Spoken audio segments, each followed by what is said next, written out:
Hey, if you're listening to this episode today when it goes live, it's Valentine's Day. So I wanted just to share a list of things that I absolutely love. Some of these ideas are small, really specific. Some are pretty broad and general. And I'd love to hear, what do you love? You can send me a note on social media, on LinkedIn, or my email is hello@leannehughes.com. I'm hoping that you love this show. So here's a randomized list. These are in no particular order. I love the first sip of coffee when you know it's a good one. And this goes for both homebrew and for when I go to a cafe. Sometimes it can be hit and miss. Sometimes the coffee's too hot.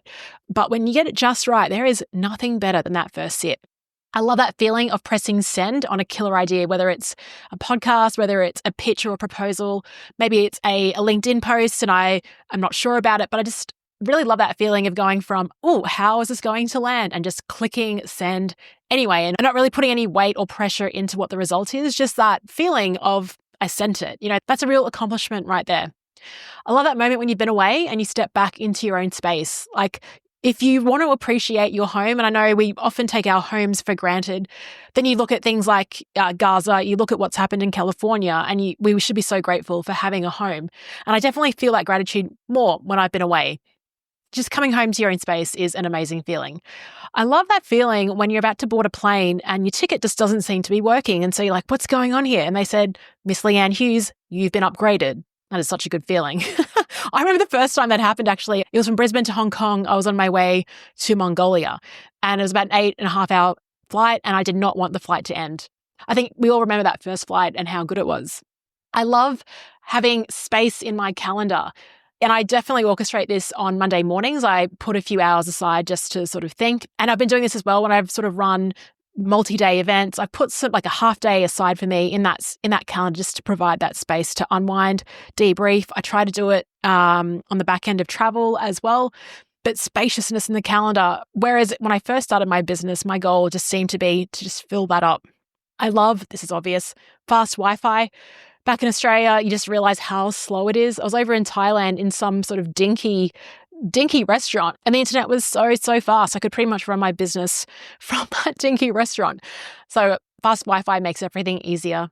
I love the first shower after a long haul flight. Just, how good is that? You've arrived, and I find that sometimes if I want to stay awake, like that just helps me. It gives me that boost of energy to stay awake if I've landed in a new place that morning and I just want to sort of regulate my sleep pattern.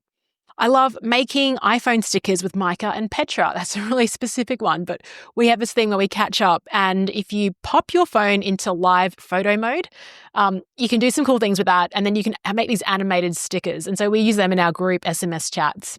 They're really, really fun. So if you got a fun ritual with your friends, catch up with them and create some iPhone stickers.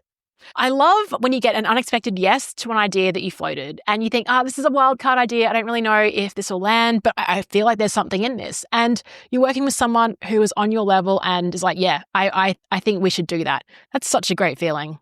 I love it when in the morning, sunlight pours into the room at just the right angle so it doesn't like smack you in the eyes, but it's like this beautiful golden hour.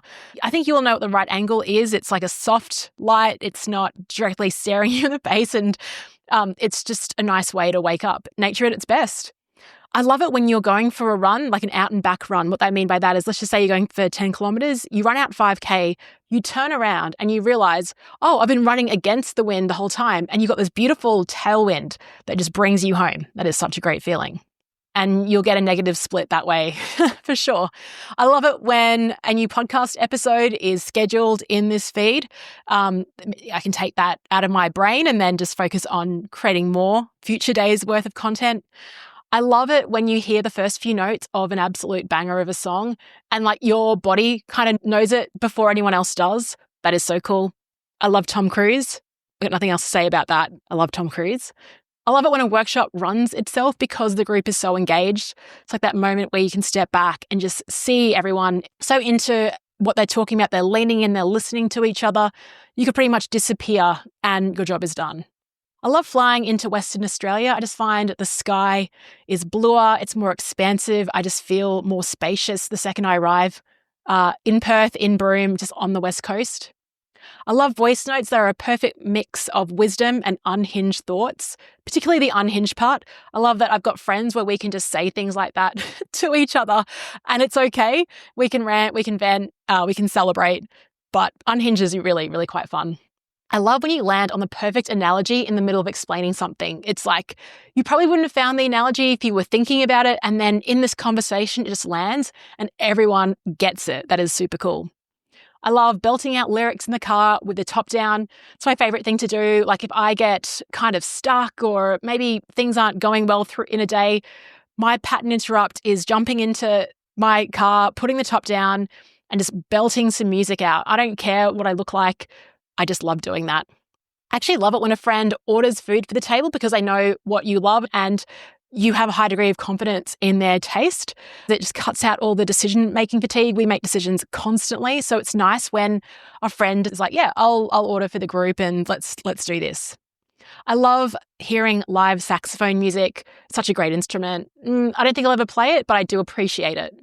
I love getting the exact right amount of avocado on toast. And let's talk about the perfect avocado as well, where it's like easy, but not too easy to cut through.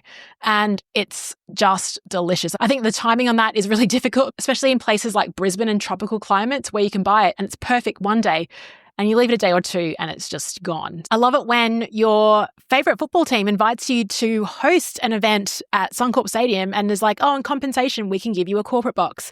That's happening this year. I got an email about it the other day and couldn't believe it.